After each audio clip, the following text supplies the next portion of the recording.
So, what if pain isn't the problem? What if it's the messenger? Today, I'm honored to welcome a woman who has helped so many people around the world listen to the wisdom of their bodies, the wisdom that their bodies have been trying to share.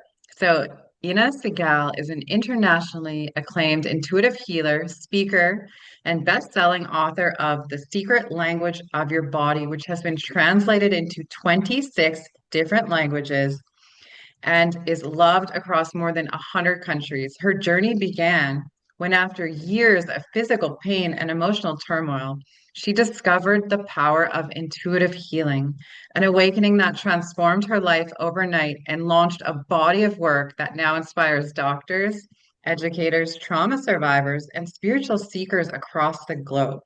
So, her gift is making healing deeply accessible for everyone through visualization, color therapy, breath work, chakra awareness, and ancestral clearing. And today she's here to help us decode the hidden messages in our pain so we can step into greater freedom, balance, and vitality. Before we get started, I just want to thank Dr. Bradley Nelson for your sponsorship and iHeartRadio. And to our audience and fans, please do not forget to like and subscribe before you leave today. So, Inna, it's really great to have you here. Thank you, Lisa. So great to be with you. I've been looking forward to this. Yeah, me too. Me too. I'm excited. You've got a series on our channel and so much insight and so many people deal with pain. I just love this topic for the audience because I don't think a lot of people understand what their pain is and what's causing it and what they need to do about it. So maybe to start, your healing journey started with your own pain. Can you share that moment when you realized that your body was speaking to you in a deeper way? I had a moment where I was just in agony and I just felt like nothing in my life was working and everything just felt stuck essentially. And I was in that survival mode that people go into when they just stuck in the old patterns and they don't know what to do and they don't actually even know maybe that they're fully stuck or to the degree that they are. And so that was me. I was just about to turn 21 and I just felt like nothing. I was a very motivated person from very early on in my life, but it almost felt like things were just constantly falling apart. And for me, I had a real kind of crisis of faith that occurred where firstly, I didn't even know if I truly believed in anything divine, but I was open to it. Again, I come from an Eastern European background where when I was a child, I literally was told and taught that there's nothing outside of the physical in the world. And so then I started to be open to it and kind of open to the idea of the divine being, in our lives and essentially giving us support. And then I had an experience where I got pregnant when I was 19 and totally 100% believed that I was going to have a healthy child until a few weeks before where I started to feel off, like something in me was just going, something's not right about this. And I was already 8 months pregnant at that point. And then 2 weeks later, I gave birth and the child died. And so I had an experience of actually seeing an angelic being at the time, which I have very rarely shared. And this being said, everything's going to be okay. And you'll have two children soon. So it's going to be okay, which is what actually gave me faith to have children later. But at the same time, the fact that I felt that I trusted the process and it ended in my, tragically, in my understanding. It was very painful, and I'd already been in a lot of pain physically, especially I had really bad back pain. I had psoriasis all over my body, had digestive issues. I'd already had issues, and it became way, way worse. And so for that next year, I was going to see a lot of different people to help me, from psychology to, chiropractors and so on. Because I was extremely depressed and I wanted to die. And this one moment where I ended up at this chiropractor's office and he basically said what I knew but was denying. And I feel like often when we're stuck, we're actually not telling the truth to ourselves and we're denying things. And he said to me, I'd been going to see him for, I think, a year at least, 3 times a week. And he said, your body's stuck. And I was like, well, I am aware of that part. And and my initial response is, what are you going to do to fix it? Like you, because you're the expert and I know nothing. And he actually looked at me and he said, nothing, there's nothing I can do, you've been coming for a while. Um, your body wants to be stuck, was what he said. Go home. So on the way home, I That's actually came helpful. out of this. Yes. But I think he'd known me for long enough at that time to kind of have wisdom that, I was going to have to do something about it, that he had to Right. There was push a something little bit, else. Yeah, exactly. you It was know. love. It was with Yeah, love. yeah, I really think so. And so on the way home, I didn't feel love at that moment. On the way home, I felt rage. Yeah. And I think in some way he knew that if I got angry enough, as opposed to walking in with this depression and this, constant feeling of victimhood, that something would change. And so um, on the way home, I made a decision that I was going to heal myself. I didn't really know how to, but in my background, I had done a lot of acting. I wanted to be an actress, and I, in the acting classes, we did a lot of meditation, breath work, movement, visualization, all of those types of things. And so when I went home, I was like, you know what? I'm just going to start with placing my hands on my back because that's where I have the most pain, right? Even though I have psoriasis and I have all this other stuff. And I'm just going to breathe into this area of my body and I'm just going to see. And what I realized as I was breathing into the pain was that I had literally spent years not breathing, like holding my breath, right? Yeah. So breathing very, very shallowly, I should say.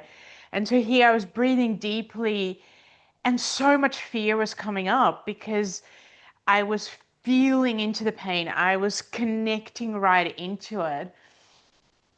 And my brain, my mind was going crazy, about you're not going to be able to do anything. And all the negativity was coming up. And so I thought, okay, I'm just going to count backwards from 30. I just need my mind to be busy.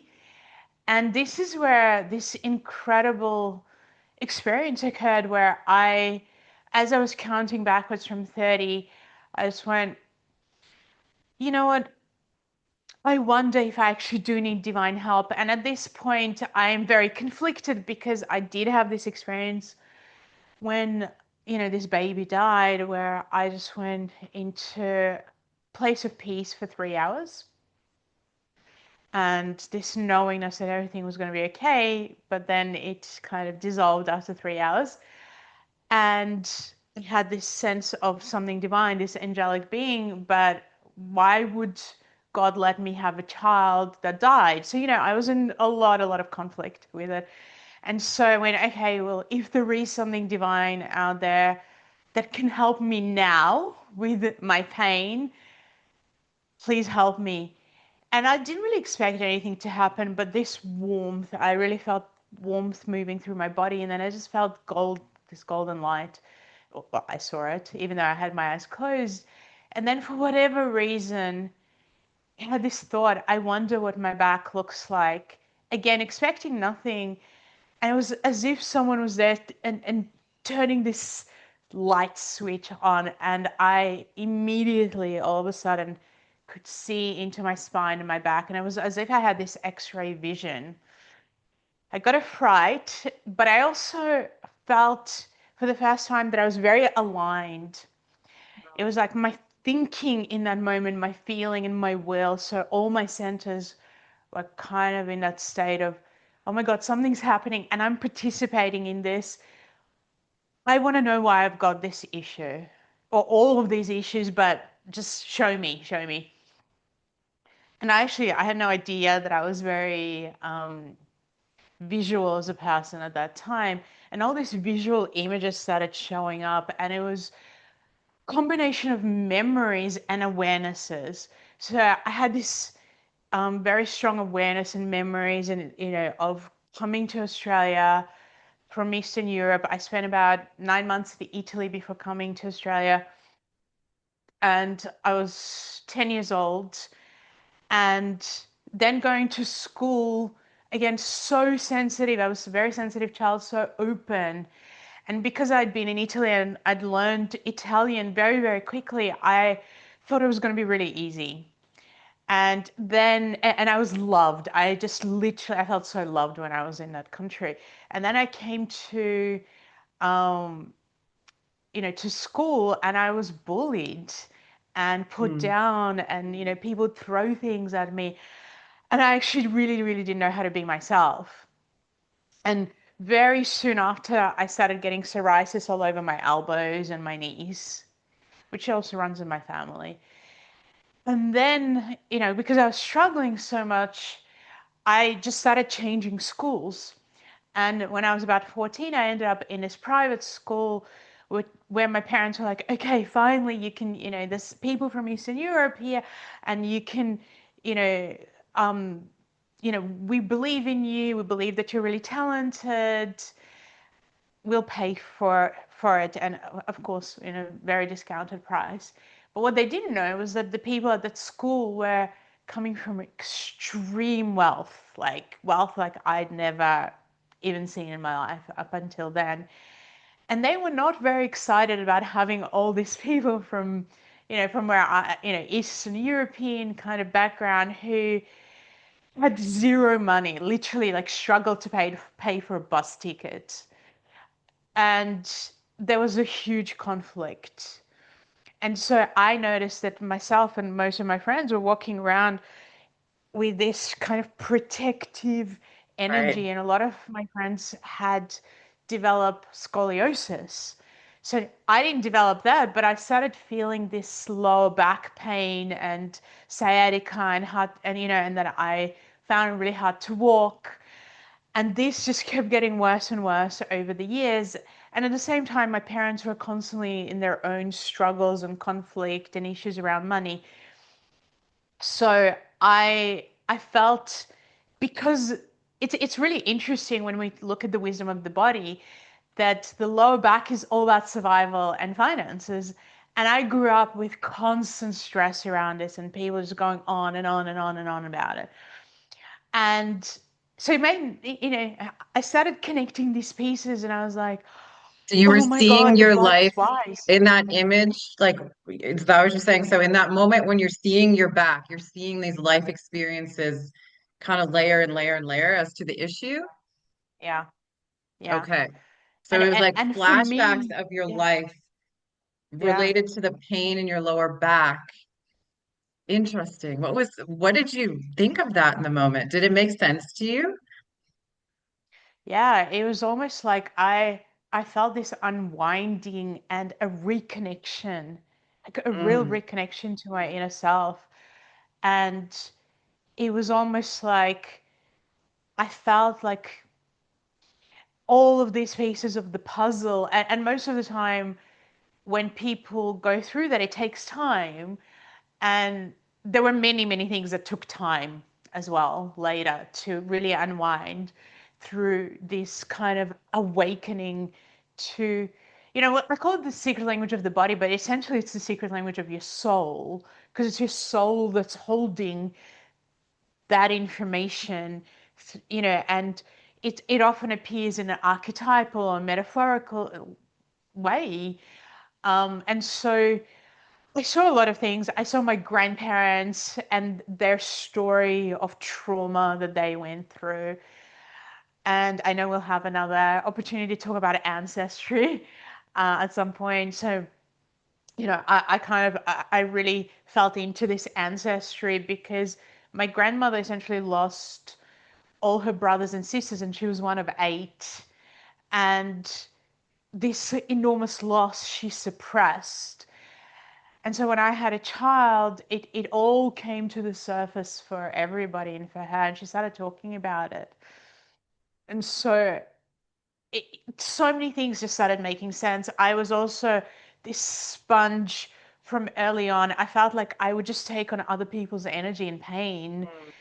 And, this led to a lot of digestive issues and so on from early, early on. And so this was kind of a map that showed up for me. And then I needed to put all the pieces together over quite a bit of time. And so I fell asleep because it was very overwhelming Yeah. once a lot of this information kind of came through. And it was an amazing sleep because I was unwound for the first time in my life Yeah, and then your and body having was this like wisdom. integrating. It's like, oh my God, I can heal. Go to Yeah, sleep right now. yeah, You need to sleep. exactly. Yeah, right. And then I wake up the next day and it was Yeah, literally I was like just gonna say, 70% how of did the you pain feel in was the gone. morning? Yeah. Well, 70% was gone and my back had, like I couldn't turn. It was twisted.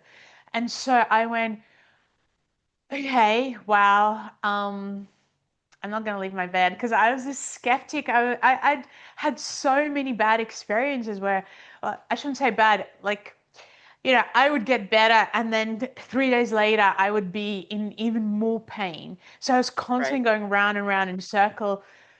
But this time, I realized something was different. I was actually participating and taking responsibility.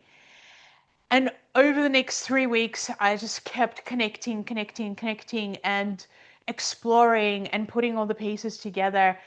And by the end, there was no more psoriasis. And I've never had it since. Wow. And there was no, and again, I had it at that point for about 11 years. So it wasn't like, I had it for a minute. It was 11 years. And so then my back, no pain, never had it since. The digestive issues that I had took way, way longer because they were very ancestrally intertwined. And my anxiety that I was dealing with and depression really dissolved. And I'm not going to say I never had other emotional challenges because you always do as you're going through life. And it's a constant exploration.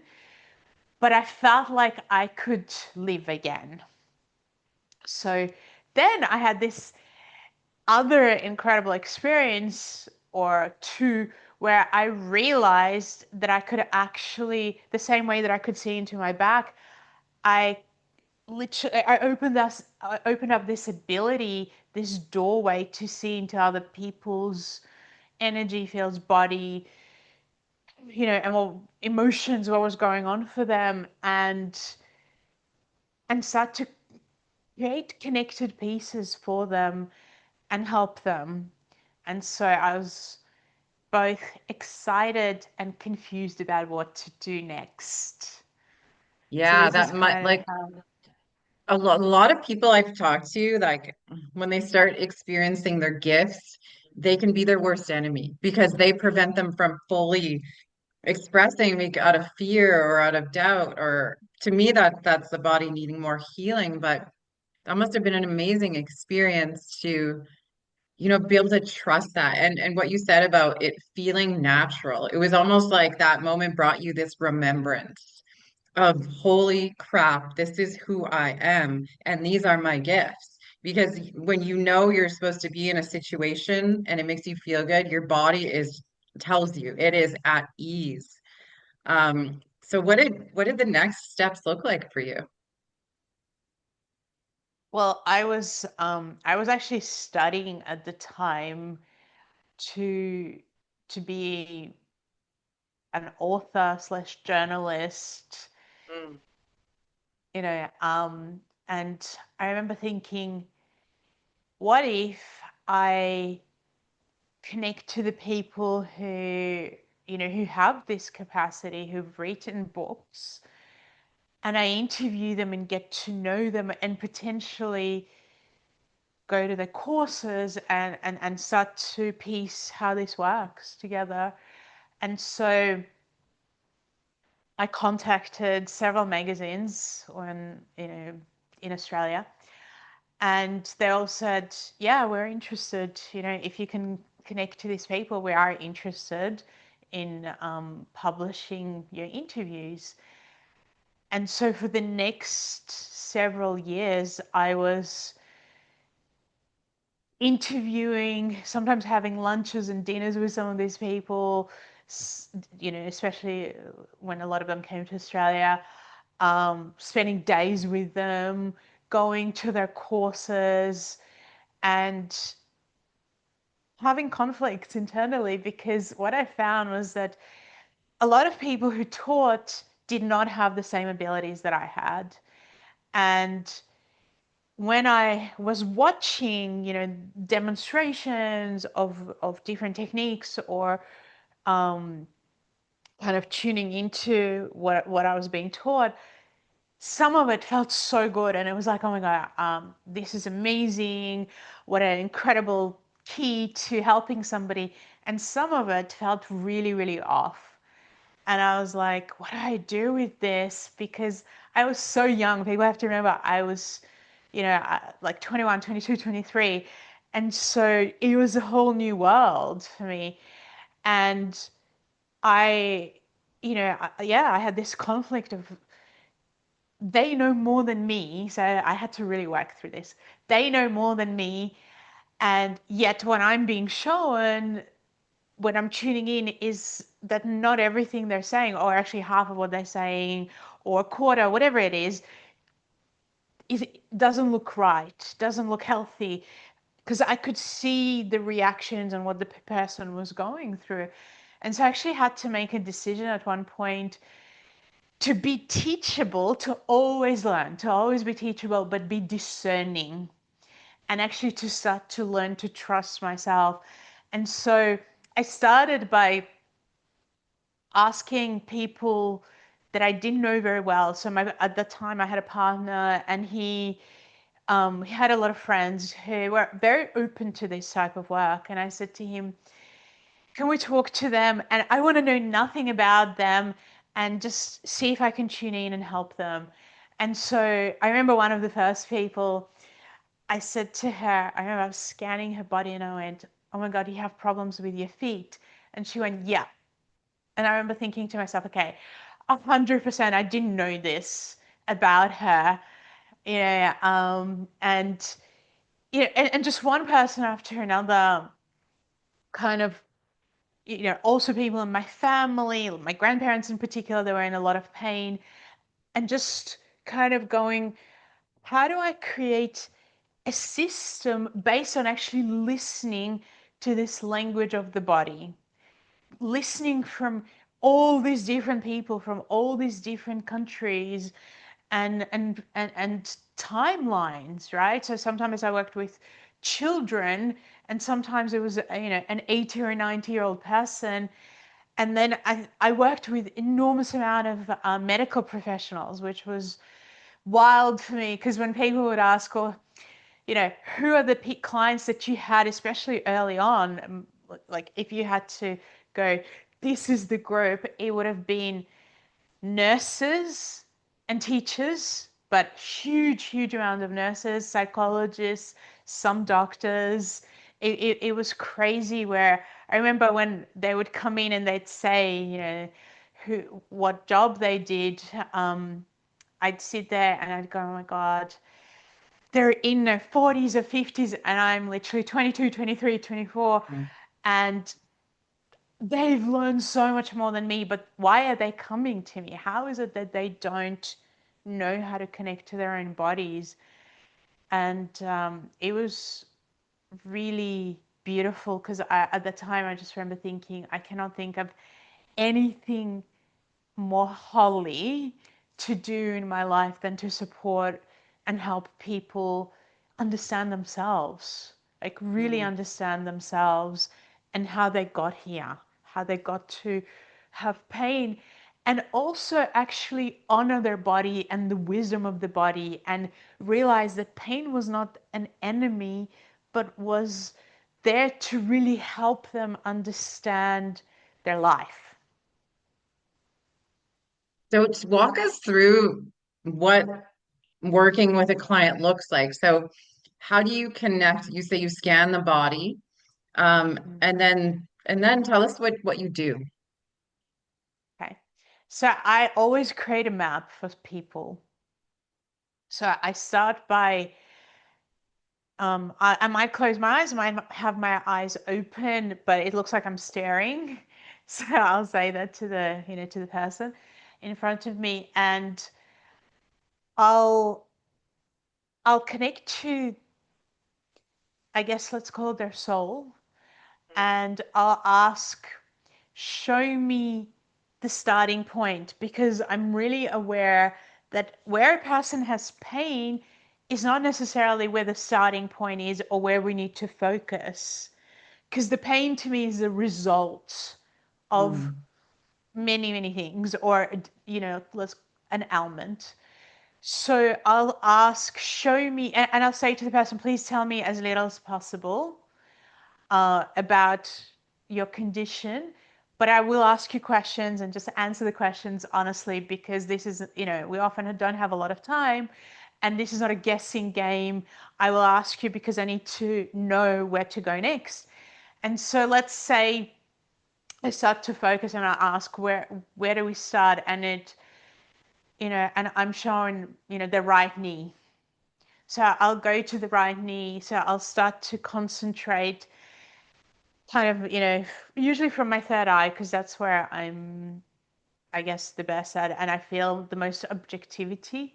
I have other capacities. I can feel emotionally and I can hear things and kinesthetically, but it's just, I trust the visual the most. Mm. And Mm-hmm. so I'll look at the knee and I'll go, okay, so there's things I already know about the right knee. For instance, I know that it's to do with moving forward, and there's some kind of stuckness going on, and that there's a possibility either they're stuck around their work or career, or there's something to do with a family member or somebody very close to them.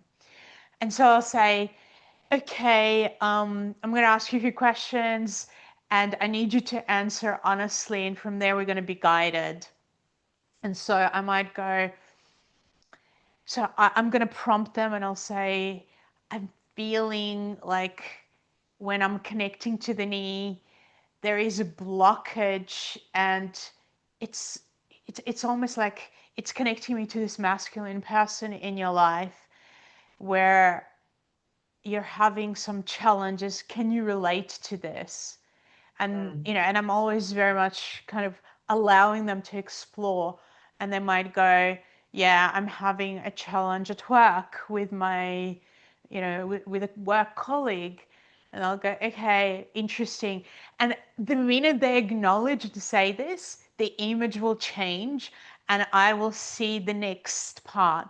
So it might be the knee, it might go to the lower back, and I'll be shown this, it might be a cord or something connecting to the lower back. And that's telling me a story, because I also know a lot of information about the body. I've spent 25 years trying to understand it inside and out. And so I'll go, oh, okay, well, that's interesting that it's going to the lower back, because I know that, as I already mentioned, that's connected to finances and that's connected to, um, to childhood issues, to childhood challenges when we felt unsafe. And so, knowing this already, I'll say, I might go, okay, so do you ever get lower back pain? Because I'm seeing that there is a connection, and they'll usually say, I might get a tinge here and there, or they'll say, yeah, sometimes I'll have challenges walking, because I do have I carry a lot of stress there. And I'll go, okay, so when you were, tell me about your relationship with your father, in particular when you were a child or a very important masculine person. And because I know there is a connection. Mhm. And so I'm trying to connect all the pieces. And as, again, as I acknowledge and they kind of, they tell me a little story, sometimes I'll go, no, no, no, no, that's not what this is about. Because it's almost like when it's a yes, my whole body feels aligned and I'm going, yeah, this is what it's about. And then what I might do at times is I might go, so I believe, I've spent a lot of time sensitizing my body. So I believe that we have a chakra, well, I believe I've seen, I know, in our hands and also in our Mhm. feet. And the chakra in our hands is about energy and healing and how we can subtly understand things. And so I might use my hands um, where I've developed this process called the etheric, working with the etheric hands. And so my energetic hands will come out and literally either go inside the person's, we'll call it etheric body, which is a copy of the physical, and then through it into the physical and adjust something.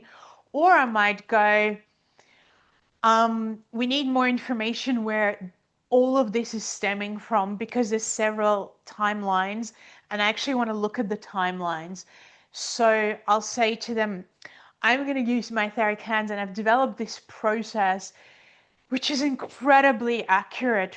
Like, it's amazing, where I'm using these etheric hands to go to various timelines in the past and sometimes even in the future, and specifically connect to the theme, to what the person's really going through. So the theme could be a health condition, or could be something emotional, like, I need to work on my business, or I need to work on my self-love or my confidence. So we look at that, at the theme, and and the blockage there, or lack of self-confidence, and we want to see where the timelines are, where it was the most prevalent and important to explore. And so, again, to create this map of what's really happened to a person, I might use my etheric hands to go to a particular time, several timelines, and go, okay, this, so, I might go 46, 25, 5, and 2 are the really important ages connected to this issue. Let's explore. And So when so you have the map, ideally, then what happens? well, once I've created the map, then I actually write down all the processes that we can do in relation to how do we work through this. Right. So I Mm. feel like I need to, one, see the bigger picture, and I need them to understand the bigger picture, that healing is not instant for a lot of people. Yes. I mean, sometimes it can happen, but it often doesn't hold when it's instant, because you haven't actually gone through all the wisdom. And so we need to connect pieces of the puzzle together. And, and then I'll say to them, okay, I really feel, based on knowing who the person is and how, whether they've done a lot of work on themselves or very little, I'll go, I think we should start to work from here. And I'll actually explain to the person, this is what I feel we need to do. And, and also you're going to need to do things. You're going to have to Yeah. participate in this journey. And and then we'll kind of break it down into sub themes of where do we start, and then we'll start, and I'll either guide them to through a process, or I'll combine guiding. Usually what I do is I'll combine guiding someone with doing energetic processes that I've developed over the last 25 years. And that could be anything from energetically clearing cords to do with pain or toxicity or relationships. So a lot of people have heard of cutting of the cords, or the cutting of the ties. Mhm. I'm a big believer that that was a great beginning, but not necessarily the healthiest way to work because it was based on the idea that we're connected to our mother through the umbilical cord, and then we cut the cord, and now we're separate people, but we still have this connection. But energetically, it never made full sense to me to cut things as opposed to understand what's going on in this cord and how do we clear it and transform it and then bring positive healing energy into it. So lots of processes that I've learned and developed over the years that we use in, like I said, combination of, I'm a big believer in archetype work, which actually tells you basically, it's a structure that gives you an understanding of timeline. So when, let's say I was 22 and something happened when I was 22, I don't consciously remember it, but there is an archetypal part of me that does remember it and has a perspective on it and has several emotions connected to it and a storyline. And rather than just saying, well, I have fear and generalizing everything, I feel like in healing, lots of people generalize because it's easier and faster. And I'm the complete opposite. I want details about everything. And so I'll go, rather than generalizing that you have fear, where do you have fear? What's the timeline? Which part is it? And sometimes we'll go, it's the feminine part or the masculine part or a particular archetype connected to a center that we're working with or an organ.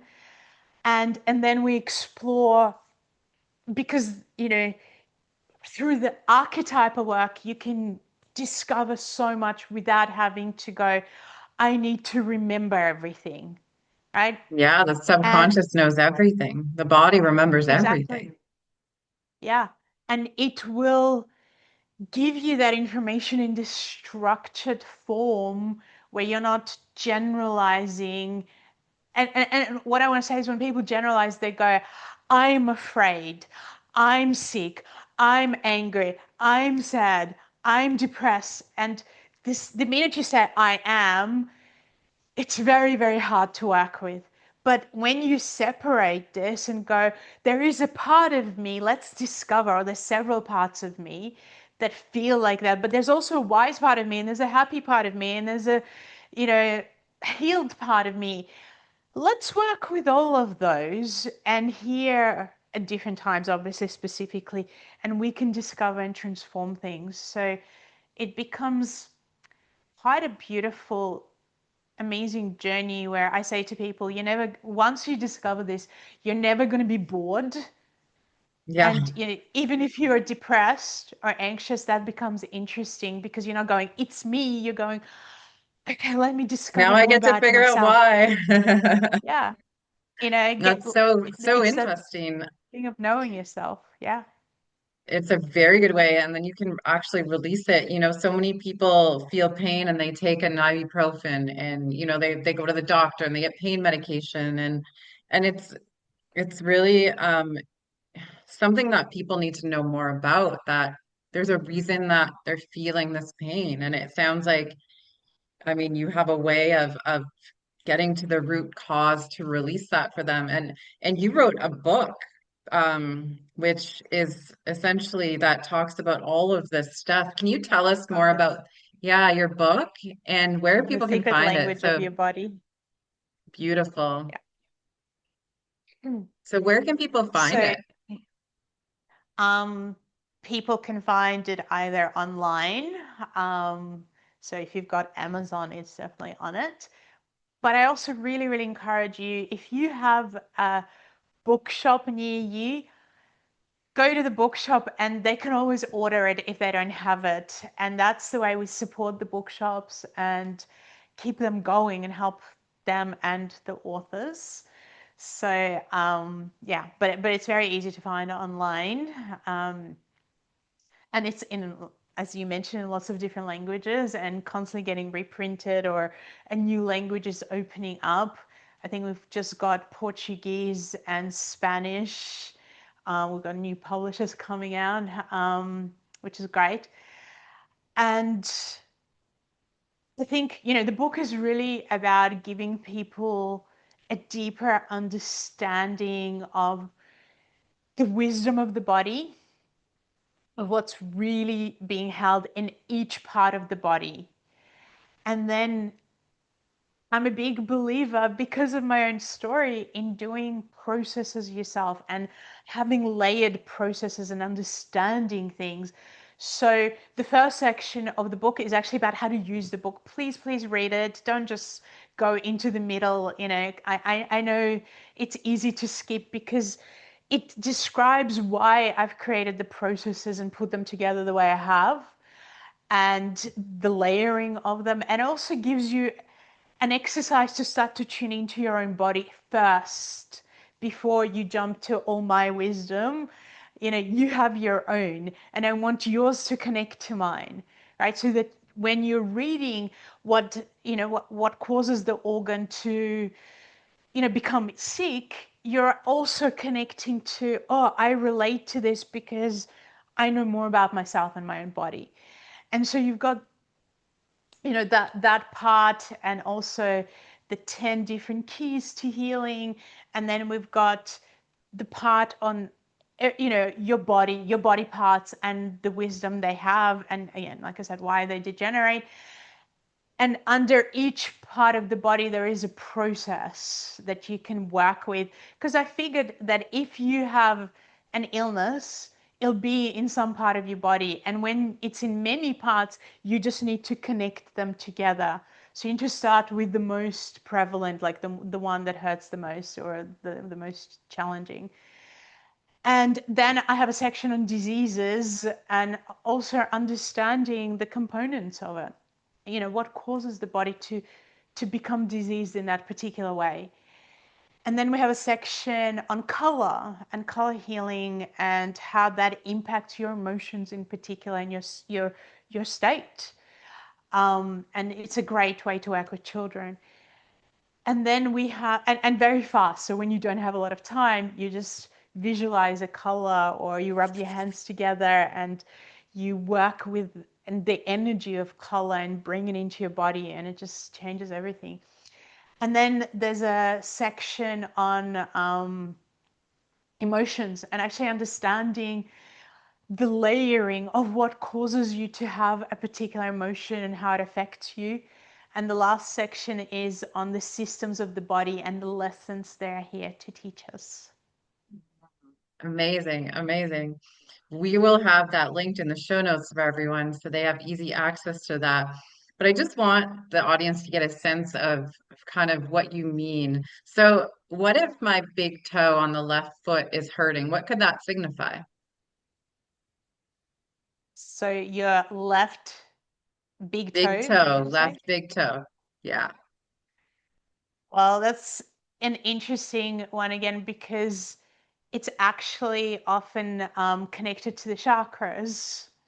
So that particular toe can signify that you're having an issue communicating with either people in your family who are feminine.